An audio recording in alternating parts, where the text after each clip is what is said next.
What I love about it is like your mind is saying, I don't want to do it. I hate it, all these things. And then you're chanting, truth is my identity, truth is my identity. And it overcomes these self-limiting beliefs.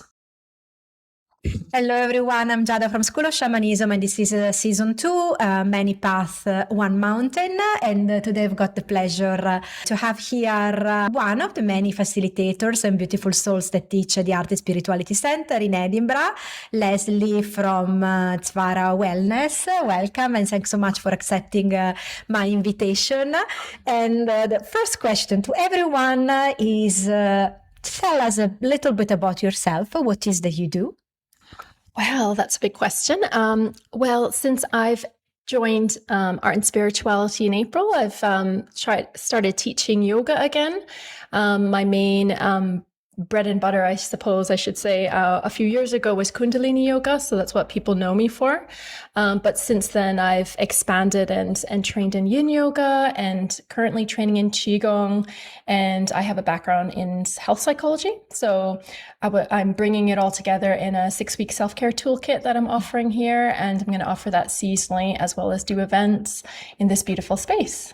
Beautiful. So you already have mentioned all the many paths that are going to the one mountain. The one mountain is healing, because it's shamanism is healing, art and spirituality are healing. But I'm just taking the chance straight away to mention psychology, mind, and spirituality, soul.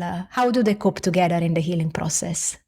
I think they're very interlinked. So people who are maybe quick to separate, like, people who are like less spiritual might be like, okay, well, let's separate that. Like, let's just focus on the physical body and how it relates to the mind. So psychology is very much understanding that there's a link between the two, but it really focuses on the science behind it. In terms of healing, there is kind of like a mind-body link where the thoughts that you have that about your body and like even your illnesses and stuff can play a role in how well you recover. And even the meds that you take, there's something called the placebo effect, for example. It mentions the power of the mind. And my specific area is about understanding how your mind, your body, and your environment link together. And I like to work with the body in terms of being able to heal yourself, not just with the mind and cognitively knowing what's good for us, but also just feeling it in your body. Yeah, but if the mind is the one creating the issues, the imbalances, the problems, how can we use, the Buddhist would call it the enemy, how can we use the mind to heal what the mind has created? So in psychology, there's something called the ego, and the ego is something that is kind of our little soldier. So it's kind of works to protect us, and that's why we kind of stay in these stressed out states and focused on the threats and what's bothering us. But likewise, we can train our brain through engaging in practices that are holistic, like yoga, meditation, breath work, and it retrains our mind to be like, actually, I could stay with these stress states. I can actually focus on those things that are more helpful for us and actually create time to relax and realize that those are good things, and we don't have to just stay stuck in our beliefs about ourselves. Mm-hmm, mm-hmm. So if you need to choose, let's say, 3 main paths in the one that you use that are your areas of expertise to help people, which one would be?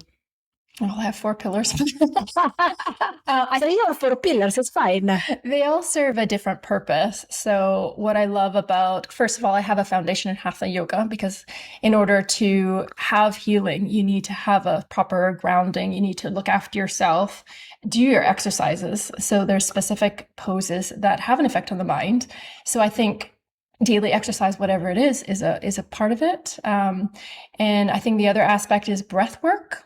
So there's like the quickest way to reset your mental and physical state. So there's a variety of practices, and Kundalini has a very wide range of different practices that you can experience, and from everything from grounding to quite energizing to quite, you're just stuck in traffic and you just want to breathe. Or like even before this, I was doing one of the breaths, and it literally like 2 breaths, you could calm down.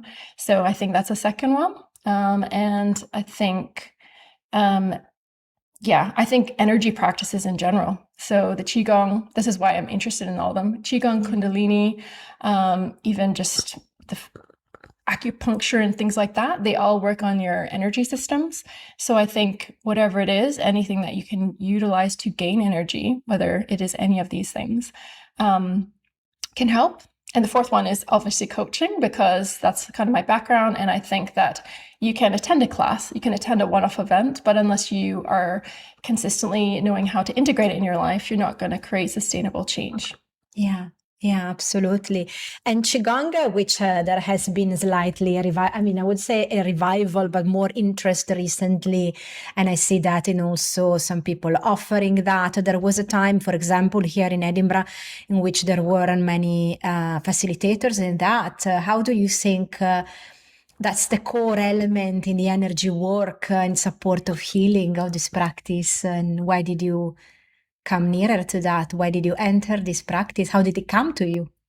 Yeah, I think it started at the Kundalini, because there's a lot of links with, they believe in like the nadis. So it's kind of like there's so many different energy channels through your body, and just understanding how that worked. So I understand like, oh, I know how to experience it, but I don't understand how it fully works. And then I encountered Yin, and it was talking about meridians.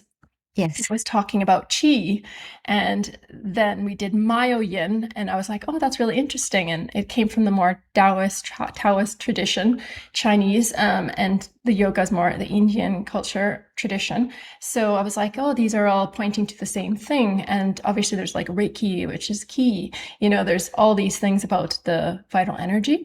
And same word, Qi and Qi, Japanese or Chinese in pronunciation. Yeah. So, and a lot of people don't know how to pronounce it as well. They're like, I said both are fine. I always say both are fine. It depends which language you're using. Exactly. So that's how I got interested. And it's more me being interested in the science. So I studied under the same teacher who taught me Yin, dual Yin Yoga. And I'm currently doing like a 1-year program where I'm learning it kind of slowly, and it's really about integrating, and I think it's more accessible. So not everyone will want to feel like they can do a 60-minute Yin class, but Qigong it's working the same things, but you could do it in literally 2 minutes. You could choose, 1 or 2 of the forms. So I quite like it just for, integrating into our busy lives. Yeah, exactly. Are there any practices among your own disciplines that you are teaching that we could all do in a few minutes every day? Something that they will still give healing, and that's probably even better in a daily way than just the class that we go to during the week. Easy practices or easy things that you would that you use yourself, or that you always recommend to your students? I suppose that's why I've created a toolkit, because every week I'm offering a different breathing technique. I'll give you one of the examples. So a lot of them are based in science. So one is the box breath. For me, it doesn't really work for me, but it's scientifically proven to help calm the nervous system. I personally like the physiological sigh. So it's kind of like where you take 2 deep inhales, like that. And if you do it for 5 minutes, it can really like calm you when you're in a stress situation. And I had a client who did this, and she said that she usually takes months to get to the state that 4 minutes took her. So I think the breath work is really powerful. I think the movement, whatever it is powerful. Qigong, like you can do really simple, like for example, one practical example of a Qigong practice that we can all do. Well, one of them is hand support heaven. I'll just give you this. Yes, please. It's really simple. So it's one of the ones I like to start with. So you inhale going up, and then you reach up, and then you let the arms fall down. So you bend the knees, and then. So I quite like that one to start with. And then the next one is this one. It's like hand uniting heaven and earth. So it's quite good for the tension in your neck, which we all have. I like the combination in between. I like the combination between the sky and the earth. Yeah, so they use like quite a lot. All these things are focused on your breath. So you have an inhale through the nose and exhale like you're fogging up glass, like yeah. So if you do this quite regularly, it can be really, you've done your exercise for the day, and it creates this nice mindset for you to start your day. Yeah. Well, for one of the things, for example, that we do in shamanism, we breathe a lot with the mouth open, because compared to the nose, where there is an automatic pilot, like of course the mind then is not present, but when we do that with the mouth open, it forces the person to be present, and because then when the moment you stop breathing, you realize that you have stopped. While when we do that, of course, with the nose, then of course there are different ways of breathing: fire breath, breath of awareness, breath of consciousness, fragmented breath, and they are all the practices that we do, that I do, for example, that I use before doing a ritual, before going and doing something. Also the yoga practice, when you do that and you are already in, it can be an expanded state of consciousness where you are more present, then the final practice has a huge different effect compared to you come from the busy day and you pop into a studio and you start doing yoga, but then your mind is still is still busy. And I think one of the I never mentioned it yet, but I do the gong. I have a gong. Yes, in the pictures, beautiful, amazing. I've been working more with it. It's more of a Kundalini type of instrument, and they use it for the meditative aspect of it. A lot of people like to just have sound baths where they just relax, and there's some merit in it. But also the gong is a very powerful instrument, and the way it works is because your mind is always everywhere. So it's almost like you have a strong... it takes you back. Yes. It also has like quite a range of different frequencies. So it causes your mind to like not know what to predict. And then it can quite create a meditative state, and maybe similar to what you do, like it creates different levels of consciousness, like, you know, your alpha state, your theta, and your delta. We're normally in a beta. Yes. So it can be quite powerful for restoration and calming, and just allowing you to just let go of the thoughts and just be present. And there's so much value in just being in your body. Yeah. How long did it take you to use the gong connected with your heart, despite of what you learned? What do you mean? It means when you are using the gong, despite of the fact, it's like people when ask me, how do you learn playing the drum? You just play the drum.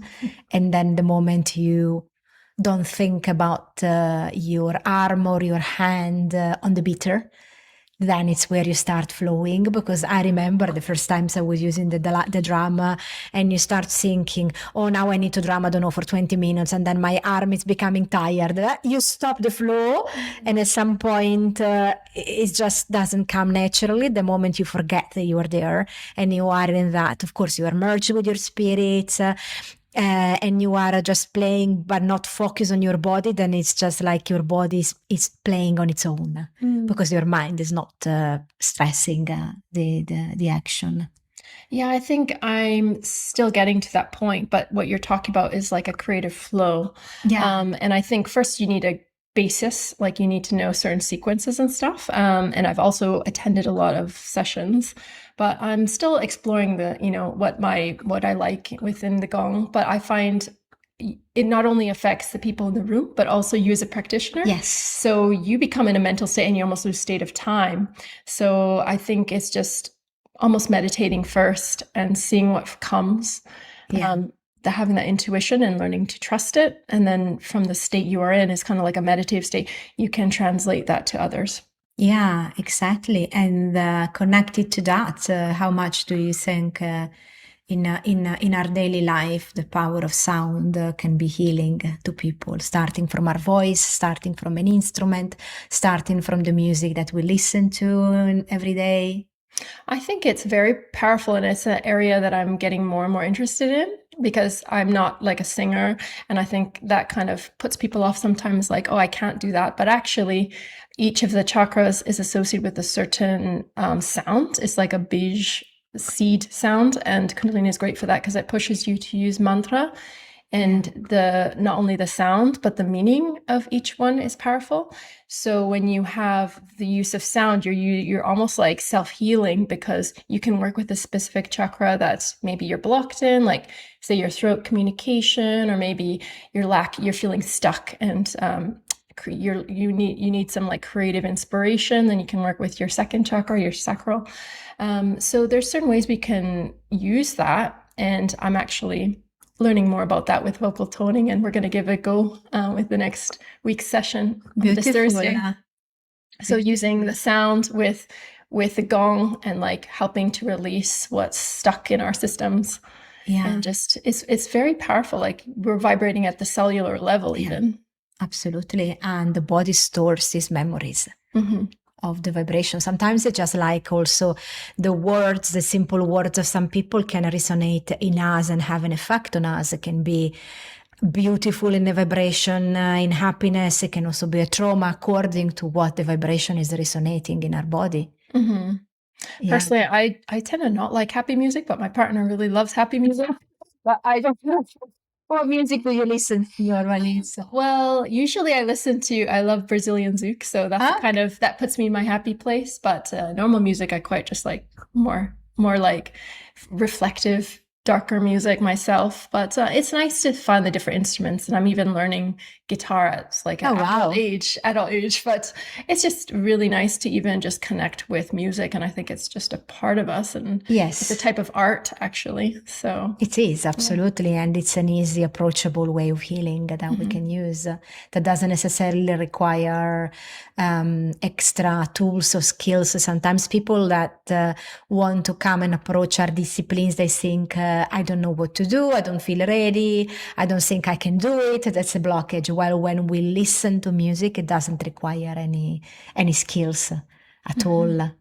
I think it's that difference between passive and active. So you can be quite active as well. Whereas when you are active, it's almost like doubly beneficial, because not only are you receiving, but you're learning how to express yourself, and you're working through, and you actually feel usually really good. And the first time I experienced that was through Kundalini, and we were doing a mantra like Sat Nam, which means truth is my identity. And just imagine holding a pose with your arms stretched up in like this. Imagine holding that, and what I love about it is like your mind is saying, I don't want to do it, I hate it, all these things. And then you're chanting, truth is my identity, truth is my identity. And it overcomes these self-limiting beliefs. And absolutely. You can use it. Absolutely, because it's like all the fears coming from our mind that is just saying this is not possible, and so it becomes impossible because we decide that when we leave the flow and the opportunities open, which is actually within Kundalini, which is actually practice which is very much on a more disciplined side and repetition of some sequences. How does it merge or integrate inside yourself in other practices in which there is more a flow? How do you think the two things can coexist when you are teaching? I think it creates more flow because you're not waiting for the next instruction. Like you can literally, Kundalini, you encourage people to close their eyes. So it becomes a meditation, a moving meditation. So you give them, you show them, and then you encourage them. So they just continue on with the movement, and it becomes quite of a flow, and you have to like relinquish control in a way. So I think the thing about teaching it though is that almost like you have to learn a whole new sequence every time. Whereas if you learn Yin, for example, you can really, I have a repertoire of like 26 poses, and I just have to figure out which sequence I teach. Whereas Kundalini is very complex because it could be for sleep, and then you have to do everything in a specific order, in a specific way, with specific angles for a specific time. So that's why I think it's quite special. It gets you to that state really quickly, but there are many different ways, and I think it's just choosing which works for you. Yeah, and probably one of the questions that people would always ask you when you practice Kundalini, did you witness any awakening in yourself, in other people around you? I think I haven't personally experienced awakening because as it's kind of depicted, where you're shaking and you feel like this like instant change in you. I feel like for me, it's been a gradual process where I've been learning the different things, and I feel more connected to my spirituality. And it's not something that happens and it's just a one-time thing. It's something that I have to keep working on. And yeah, I think it's also important to be skeptical. Like you can't take what everyone says, like this is what you'll experience, because it's different for everyone. I have experienced some students who have felt that they have, they were very sensitive, and then they might have experienced it. And some of the practices can be quite activating. Yeah. So it's also learning how to ground your energy, and like, there's also different practices that work with that, like ZVARÄ healing and things that they think like the Kundalini can be quite activating. So there's different ways you can like ground it and also transmit healing to others. And you can even do it virtually even, which is quite interesting. Yeah, absolutely. Just like the behaviors of people, of students in the shamanic practice. Not everyone is the same. Sometimes you see people shaking, but it's not that it's happening all of a sudden. It's just because they have that since birth. Sometimes they're very sensitive to energies, empathic in general. Sometimes it's just been a gradual process for which then specifically, I don't know, when I teach the ear training, the shamanic ear training, I see the massive changes in people because I see them for 1 year. And so it's beautiful because you can see what actually some people that couldn't even go on a journey at the beginning. Oh, I can't see anything. I will not see anything. And you don't see anything. Then the more you let yourself go, then the more you start going beyond the threshold and allowing yourself the visions. And then you see them after a while, they are able to do things that they said themselves at the beginning, I can't do it. And that's the beauty of that, because it happens in a natural way.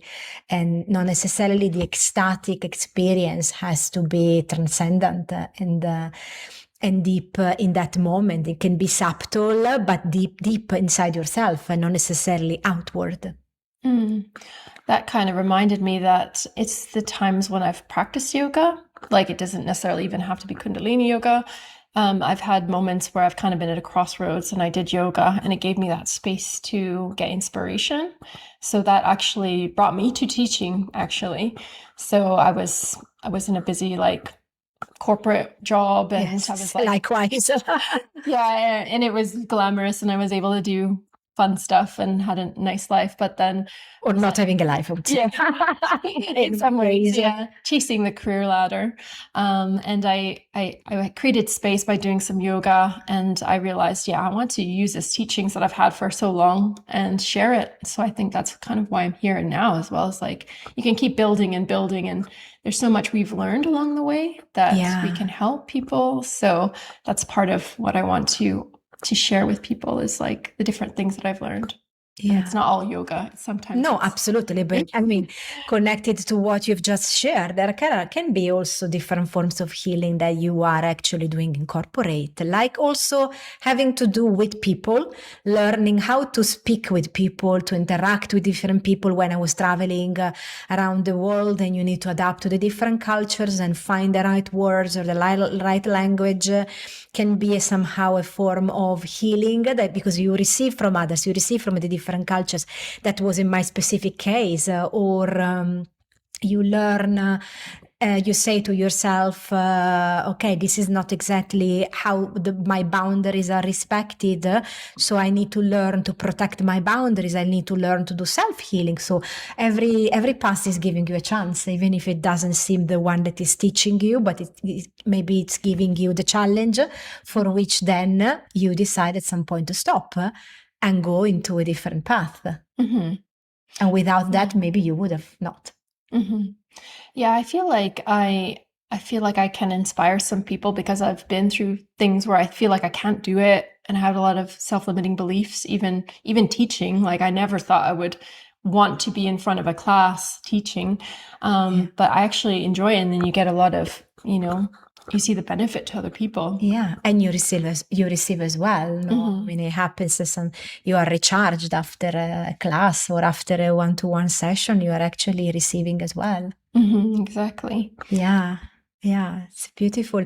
And where can people find you online, website, social media, if they want to connect with you? Yeah, so I have a website, ZVARÄWellness.co.uk. Also on Instagram, same title, just Edinburgh, and Facebook as well. I have a Facebook page, so you can connect with me, and I'm also offering like private sessions if you want to do some coaching or one-to-one work with myself. Yes. But yeah, hope to do more events here as well. Yes, of course. Absolutely. Beautiful. Thank you so much for sharing all your different areas. I mean, from science to spirituality, it's really beautiful, a wide range of offerings, knowledge, and experience that you are offering to people. So thanks so much for sharing all your many paths. Thanks for inviting me.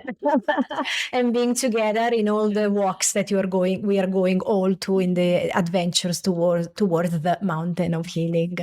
Yes, thank you so much for being here today.